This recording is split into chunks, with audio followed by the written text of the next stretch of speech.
Assalamualaikum. Selamat pagi. Morning. Setelah melalui cuti yang panjang, Raya Haji, Hari Jadi Agung, Wesak Day, kita kembali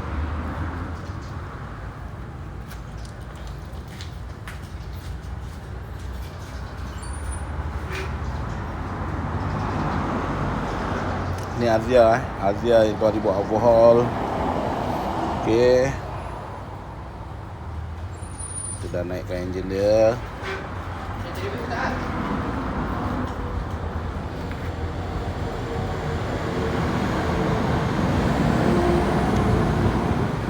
Lepas tu kita ada Toyota Angsa di belakang. Kita ada Myvi,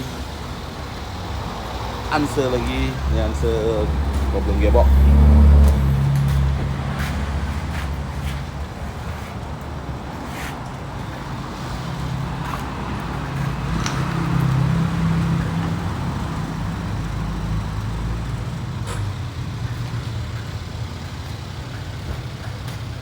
Nak tengok enjin dia.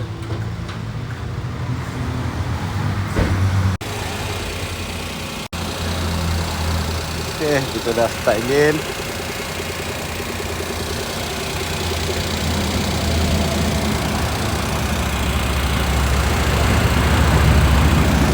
Kita dah start enjin. Alhamdulillah. Kita bagi running dulu, tengok ada apa-apakah.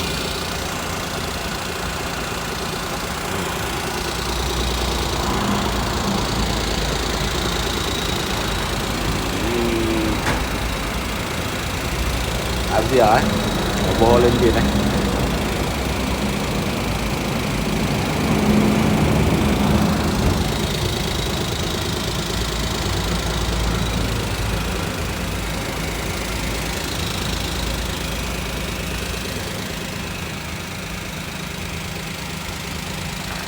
Okey, lagi 2 hari 3 hari je kita akan bagi customer.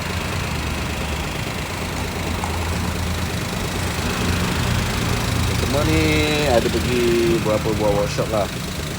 So workshop bengkel-bengkel tu kita nak buka enjin. So minta kita tolong tengokkan dia bunyi dia macam mana, minyak hitam jadi jelly. So ada satu batang conrod dia dah bengkok, terbakar.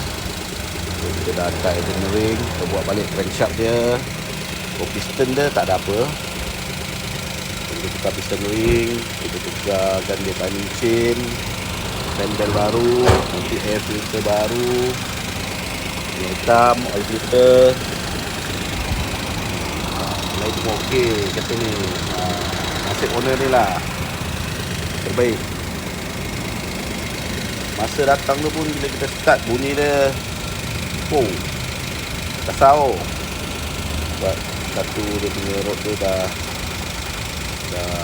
terbakar kan. Ni dia rod dia.